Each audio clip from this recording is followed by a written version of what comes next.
Assalamualaikum warahmatullahi wabarakatuh.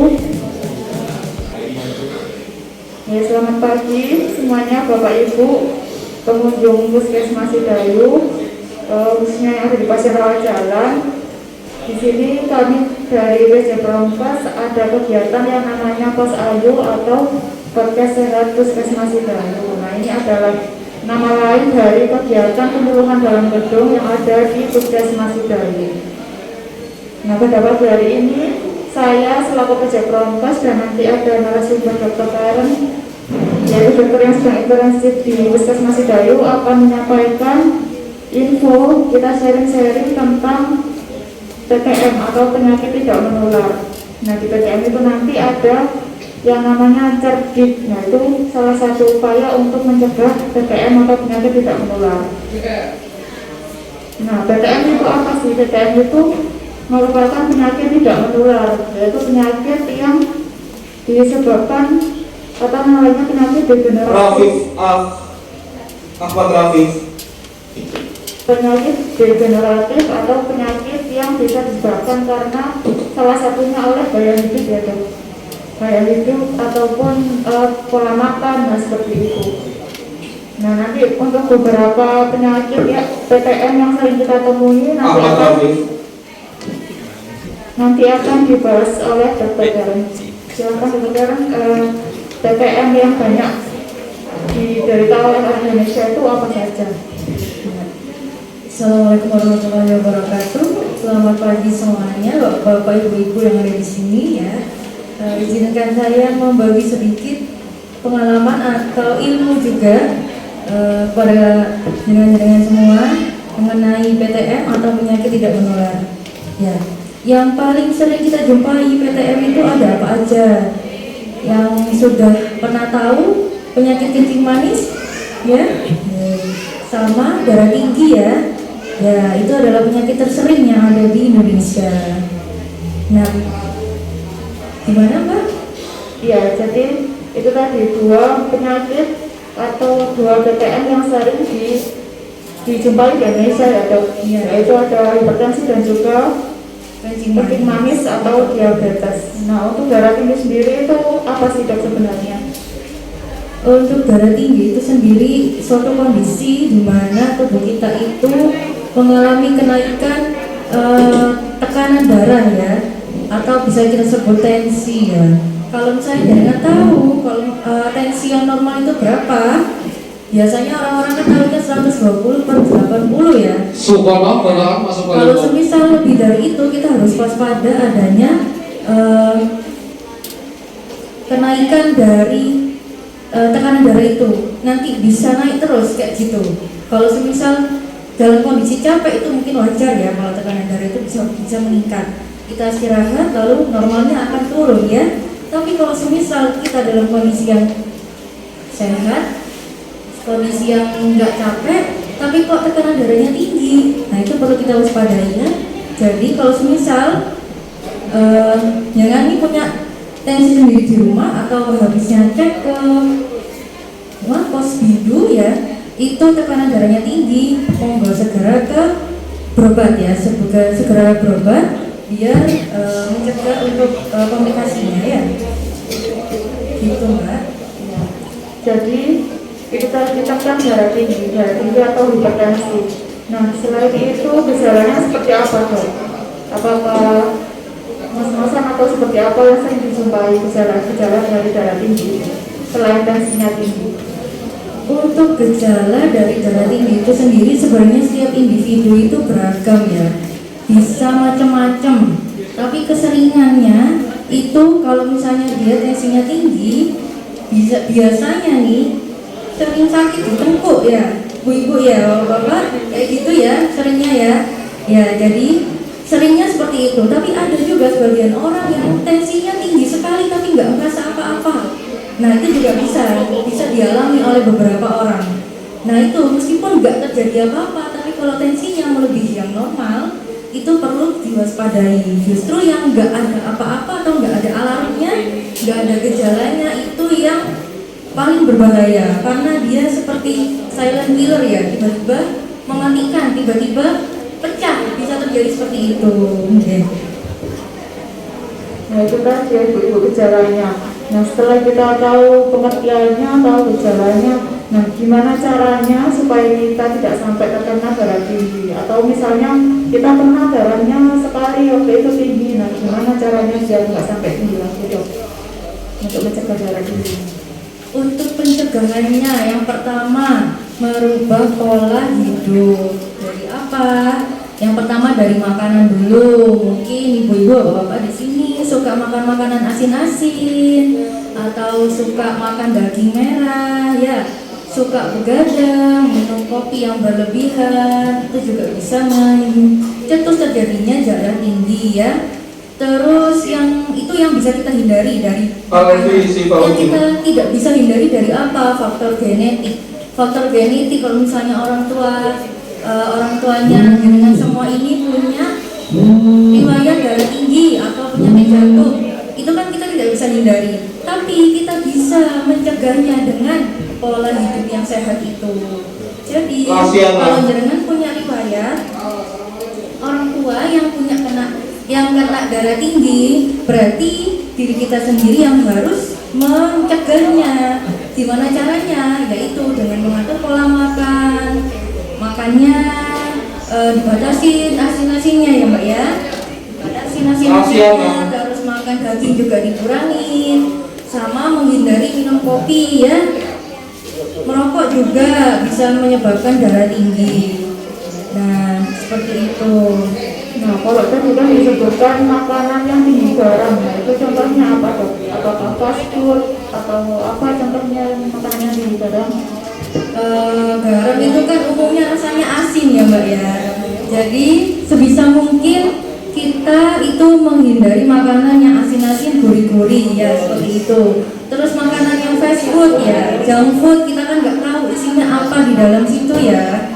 Lebih baik kita memang masak sendiri biar bisa mengatur garamnya, kita mau masukin garam itu seberapa banyak. Dan juga kita bisa mengolah itu dari bahan makanan yang mentah. Jadi kita nggak beli. Contohnya kalau kita bikin burger ya, kita kan juga bikin.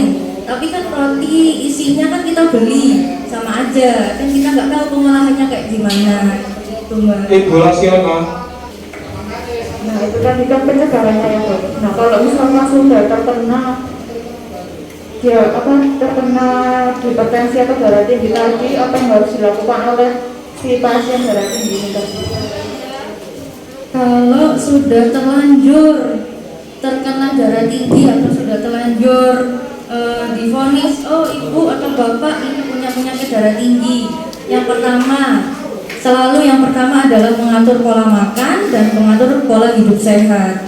Jadi makannya itu mulai yang awalnya suka makan makanan yang tadi saya sebutkan, asin-asin, terus gurih-gurih, habis itu suka makan daging, suka makan fast food, itu sebisa mungkin dikurangi ya, dihindari. Terus diusahakan untuk selalu aktivitas fisik. Aktivitas fisik minimal 30 menit. Yang ringan-ringan aja nggak apa-apa, jalan pagi, jalan-jalan kalau pagi-pagi ya, sambil menghirup udara segar, itu lebih baik daripada tidur-tiduran di dalam rumah.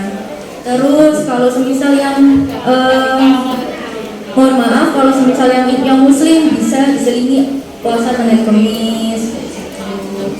Lalu jangan lupa kalau semisal sudah dilakukan semua tapi tekanan darah masih belum membaik atau belum turun, jangan lupa untuk selalu kontrol ya, boleh ke puskesmas, boleh ke Ponkesdes, boleh untuk menensi diri dan meminta obat penurun tensi, seperti itu ya.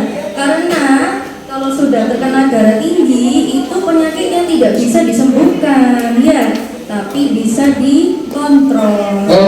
Kalau masuk volleyball?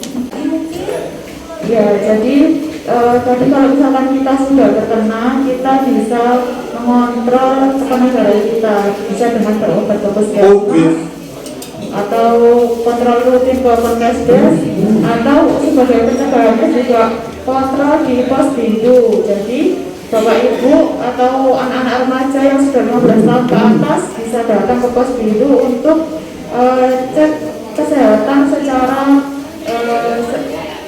secara rutin. Jadi mungkin ada desa yang 11 kali, ada yang 12 kali. Nah itu bisa dimanfaatkan dengan sebaik-baiknya oleh Bapak Ibu, ya.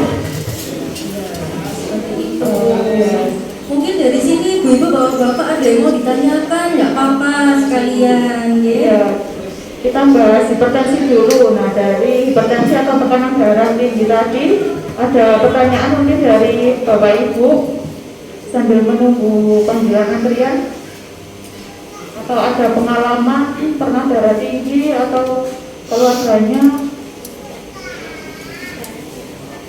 Mbak, saya izin menambahkan untuk komplikasinya. Oh, ada yang mau bertanya mungkin? Oh iya, monggo. Assalamualaikum warahmatullahi wabarakatuh. Nama saya Imam dari Arjo. Ini saya pernah, dan keluarga saya ini pernah merasakan tekanan darah tinggi. Saya ini mau bertanya, kalau malam itu sulit tidur, nah itu penyebabnya apa? Katanya pikiran ya sudah bebas, masih mau tidur itu terasa terang di mata, nggak bisa tidur. Terima kasih. Bagaimana solusi? Ini sepertinya nggak cuma Bapak Sinten, Pak Imam ya. Sepertinya emang nggak cuma Pak Imam aja yang mengalami ini ya. Kebanyakan yang sudah terkena darah tinggi itu kalau semisal lagi darahnya lagi tinggi itu biasanya sulit tidur ya. Iya, seperti itu ya. Ya. Jadi kita kembalikan lagi dalam individunya. Seperti Bapak Imam tadi kan memang riwayat minum obatnya kurang teratur ya. Waktu tinggi aja diminum, waktu lagi normal itu nggak diminum ya. Ya sebenarnya untuk obat darah tinggi itu sendiri itu efeknya sebenarnya itu menstabilkan. Bapak tukang Efeknya itu sebenarnya bukan menurunkan terjun gitu enggak, tapi menstabilkan tekanan darah ya. Jadi jangan khawatir kalau tekanan darahnya itu bakalan rendah sekali. Justru tekanan darahnya kalau sudah stabil harus tetap minum Pak, karena kita kan nggak tahu kondisi badan kita ini pas lagi tinggi itu seperti apa. Kebanyakan orang yang darah tinggi itu tidak mengerti tensinya tinggi. Antrian nomor 1. Karena nggak ada alarmnya. Biasanya kalau sudah keseringan tinggi terus, ibaratkan pembuluh darah ini bisa molor seperti itu karena sudah kebiasaan tinggi. Ya, solusinya memang jenengan harus rutin minum obat. Habis itu iya, soalnya kan emang capek ya minum obat. Tapi gimana lagi ya, soalnya darah tinggi itu memang tidak bisa sembuh total, bisanya diturunkan dengan obat dan dengan pola hidup yang sehat. Seperti itu Pak. Kalau semisal jenengan sudah minum obat rutin kok masih susah tidur, boleh jenengan datang ke poli umum, Puskesmas Sedayu, boleh bertemu dengan dokter Bida dan dokter Jadin yang ada di dalam. Ya, seperti itu Bapak. Ada yang apa sudah terjawab pertanyaannya? Maksudnya mau menghindari obat-obatan itu. Oh, mau menghindari obat-obatan, bisa cara yang lain tapi harus rutin. Jangan kalau mau coba akupuntur, boleh. Biasanya saya tahu, maksudnya pasien ini kan pasti kalau sudah tervonis sakit gitu kan pengennya nggak merasa sakit ya Pak ya.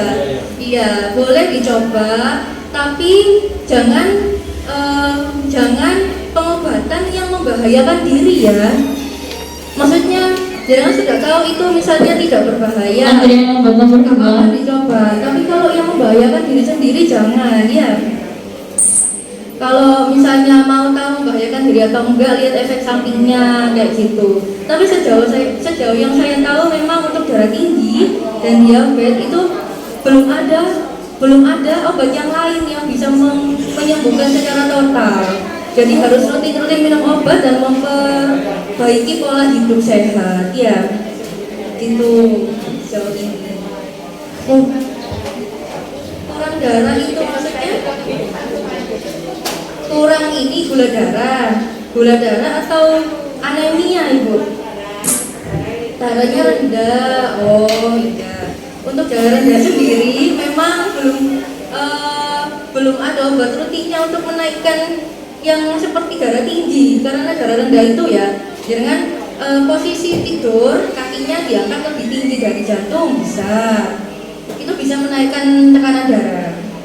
Ya, mungkin bisa dicoba. Ada yang mau tanya lagi? Monggo Bapak Ibu, barangkali ada yang mau cerita lagi pengalamannya, atau tadi ada tambahan perkara yang mau disampaikan tadi tentang komplikasi. Oh iya, untuk komplikasi dari darah tinggi itu sendiri ya, kalau misalnya kalian yang bapak-bapak ibu-ibu ketahui kalau darah tinggi kebanyakan kan STP peluang obat bisa komplikasinya bisa ke jantung ya, bisa ke kepala, kalau ke kepala bisa stroke ya, bisa lumpuh separuh badan, atau mungkin bisa perut kayak gitu. Itu komplikasi yang sering kita ketahui tentang darah tinggi. Iya, komplikasi yang lain bisa ke ginjal. Kalau ke ginjal itu bisa cuci darah. Ya, kalau misalnya sampai ke ginjal, kalau sampai ke mana ya? Yang paling sering sih itu ke otak, ke jantung, dan ke ginjal. Itu komplikasinya untuk darah tinggi. Sudah ada tambahan lagi kan? Darah tinggi? Untuk darah tinggi mungkin dirasa sekian ya. Ya, nanti barangkali Bapak Ibu nanti terpikir untuk bertanya tentang hipertensi, monggo nanti dilanjut ya. Kita ke materi selanjutnya, yaitu penyakit yang sering juga, yaitu diabetes mellitus atau kencing manis. Nah, ini itu penyakitnya seperti apa dok? Bisa dijelaskan? Diabetes mellitus atau kencing manis yang biasa kita dengar itu suatu kondisi dalam tubuh ya, kegagalan tubuh untuk menurunkan kadar gula di dalam darah. Di dalam darah ya ibu-ibu ya, bukan di dalam organ. Jadi seharusnya gula itu disampaikan oleh tubuh dengan baik, itu masuk ke organ-organ ya, buat disimpan. Sedangkan untuk penyakit kencing manis sendiri itu gagal untuk memasukkan gula itu. Akibatnya kenapa? Akibatnya gula di dalam darah ini jadi menumpuk, jadi banyak. Nah, waktu dicek darah yang pakai stil itu jadinya tinggi kayak gitu. Itu adalah definisi dari kencing manis ini.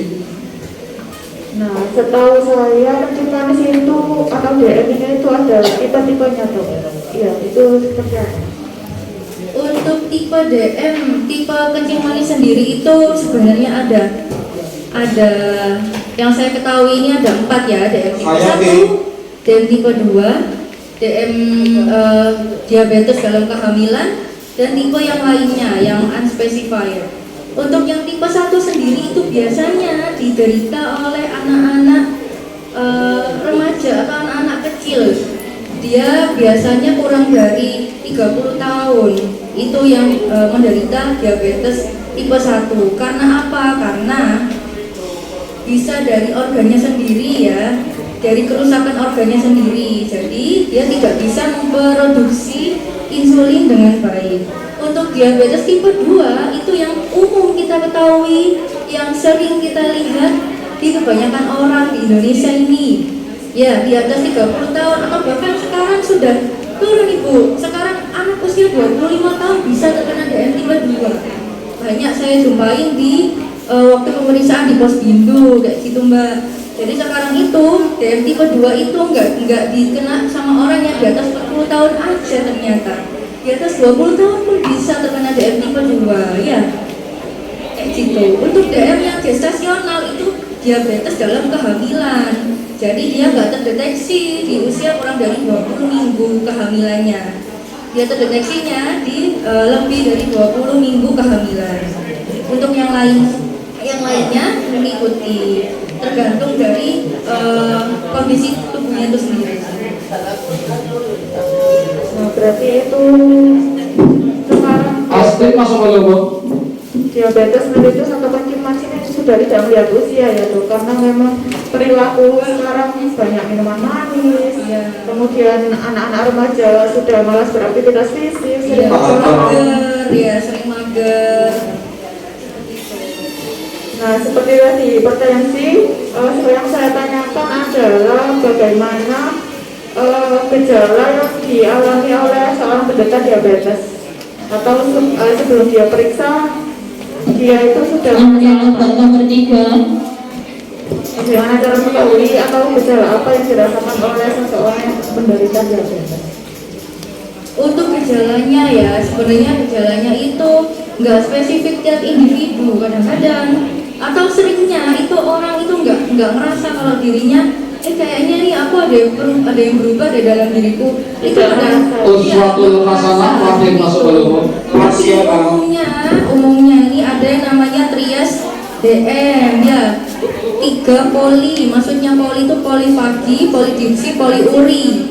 Banyak makan, banyak minum, atau sering haus, sering lapar, dan sering ke toilet tiap malam hari. Nah kalau misalnya kita kan juga ke toilet ya kalau malam-malam, cuma kok bisa sampai 3 kali lebih. Kenapa ya? Padahal minumnya juga ya normal-normal aja, atau malah sering haus, terus juga sering ke toilet. Itu juga harus diwaspadai kalau misalnya ada lonjakan gula darah di dalam diri kita. Kalau untuk gejala yang lain bisa kaki kesemutan, terus punya luka kok nggak sembuh-sembuh, perlu dicekkan gula darah. Terus mata ini kok nggak jelas, tiba-tiba melihatnya nggak jelas, pusing kalau melihat, itu juga bisa tanda dari kencing manis, bisa seperti itu. Karena tiap individu itu bisa beda-beda, bahkan ada yang nggak merasa sama sekali itu ya. Tiba-tiba dicek sudah tinggi gitu. Iya, tiba-tiba geblak, ada yang seperti itu. Tiba-tiba pingsan, tiba-tiba koma, ternyata gula darahnya tinggi sekali sampai nggak bisa terdeteksi. Itu mungkin saja terjadi. Ya, kan diabetes ini tadi juga hampir sama dengan hipertensi. Pencegahannya yaitu dengan pola hidup, kemudian pola makan. Nah, kalau untuk pengobatannya ini dok, apakah sama seperti hipertensi atau seperti apa ini cara pengobatan orang yang sudah menderita kencing manis ini seperti apa?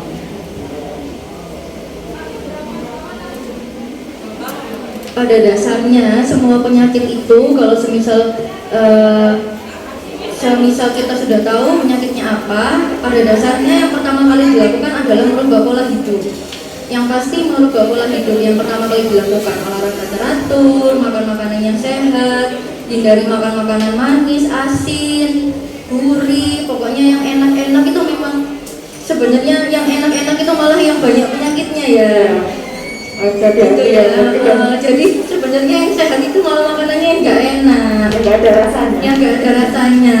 Tapi nggak apa-apa dikasih. Sri Eli Wahyudi masuk oleh Bu. Yang saya tahu kalau semisal untuk hipertensi itu dalam satu makanan atau satu porsi makanan itu tidak boleh lebih dari 2000 mikrogram atau 2000 mikrogram ya garam, atau setara dengan 1 sendok teh. Jadi dalam satu masakan itu nggak boleh banyak-banyak, ini maksimal itu 1 sendok teh kayak gitu. Untuk gula, tadi kan membahas tentang garam ya. Untuk gulanya itu dalam satu makan atau sehari kita makan itu sebenarnya itu nggak boleh lebih dari 4 sendok makan gula. Jadi itu adalah batas yang kita bisa konsumsi dalam sehari ya.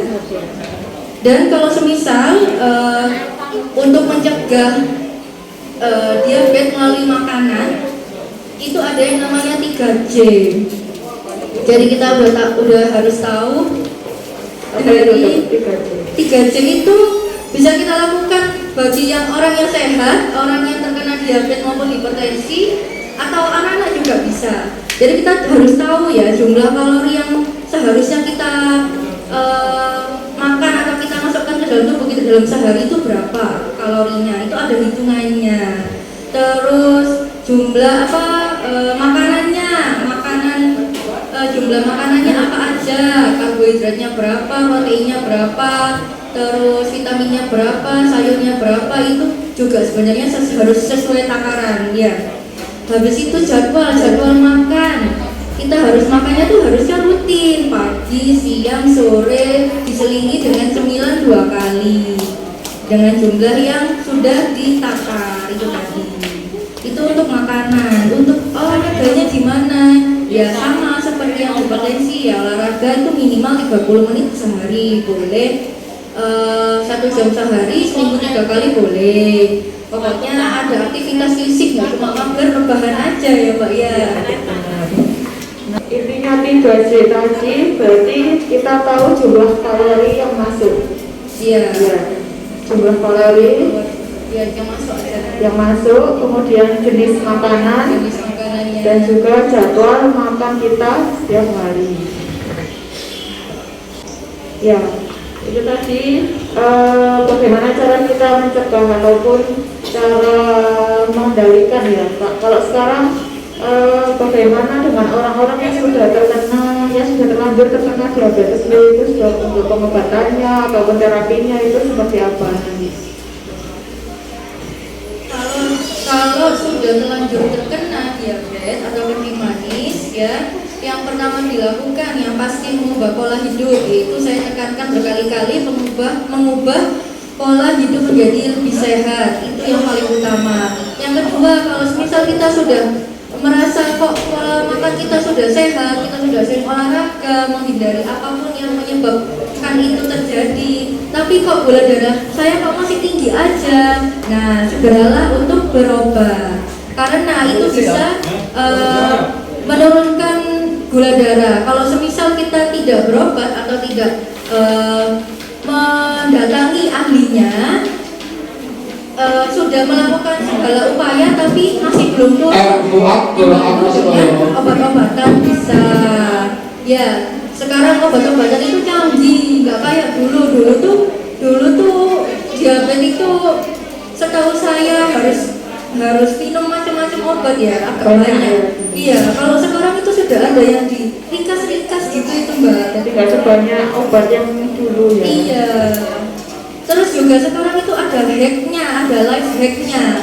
Biasanya nih kalau kita lihat dari YouTube atau sumber-sumber yang terpercaya ya, itu tuh gimana caranya kita menurunkan gula darah, bisa dari makanan juga, mengkonsumsi makanan yang zatnya itu bisa menurunkan kadar gula darah, itu bisa juga. Itu juga masih dalam penelitian ya, tapi boleh dicoba untuk ibu-ibu atau bapak-bapak yang sudah terlanjur terkena kencing manis. Tapi kalau misalnya masih belum turun ya memang harus dengan obat-obatan, karena kencing manis itu sama seperti hipertensi, dia tidak bisa sembuh tapi bisanya dikontrol seperti itu. Iya.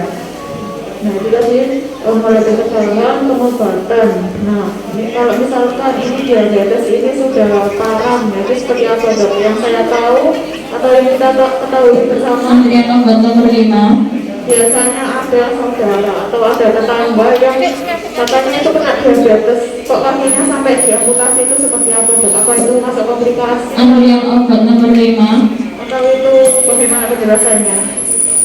Komplikasi dari DMI seperti apa? Apakah itu tadi termasuk komplikasi atau gimana? Gitu. Ya, jadi untuk kencing manis sendiri ya, kencing manis sendiri itu adalah suatu penyakit yang memang saat ini belum ada obat untuk menyembuhkan. Jadi harus minum obat terus untuk mengontrol gula darahnya. Nah, jangan takut ya, ibu-ibu, bapak-bapak di sini pasti mikirnya gini, kalau saya minum obat tiap hari ginjal saya aman enggak? Nah, itu sering terjadi. Makanya sering ada pasien yang bertanya kepada saya minum obat terus nih, tapi saya tuh takut ginjal saya kenapa-napa. Nggak apa-apa tak dok, kayak gitu. Ya, jadi sebenarnya minum obat ini adalah untuk memperlama terjadinya komplikasi. Itu salah satu tujuannya. Justru kalau orang yang terkena diabetes atau kencing manis tapi nggak minum obat rutin, itu malah mempercepat terjadinya komplikasi. Seperti yang Mbak Ica tadi bilang, kakinya luka, growong, akhirnya bisa diamputasi. Itu adalah salah satu dari komplikasi kencing manis ya. Nah, memperlambatnya dengan apa? Dengan pengobatan rutin. Kalau misalnya minum obat pas gulanya naik tok, nah kan kita nggak tahu kapan gula kita naik karena kita nggak setiap hari ngecek. Kalau di luar, saya tahu di luar negeri itu ada alat yang ditempelkan ke tubuh kita. Jadi kalau semisal disambungkan ke HP, nah itu canggih sekali. Mungkin di Indonesia ini belum ada. Dan itu tapi resikonya juga tinggi infeksi. Soalnya dia bentuknya jarum dan ditancapkan di tubuh selama 24 jam kali 7. Nah itu komplikasinya bisa infeksi. Kalau di Indonesia itu belum ada. Jadi kita harus minum obat untuk menstabilkan gula darah. Kalau semisal terjadi penurunan gula darah yang drastis, biasanya ada tanda-tandanya. Tanda-tandanya biasanya keringat dingin keluar, tangan ini berkeringat terus pusing, ngantukan. Nah itu bisa jadi salah satu tanda dari gula darahnya yang sangat turun. Jadi biasanya nih kalau saya sarankan untuk orang-orang yang terkena kencing manis tapi sering terjadi penurunan gula darah yang drastis, saya sarankan untuk menyimpan permen.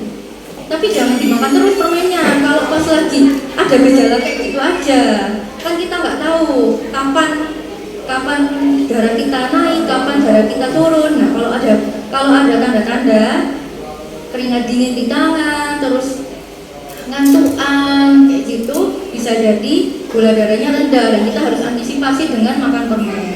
Jangan banyak-banyak, satu aja karena nanti bisa loncat ya gula darahnya.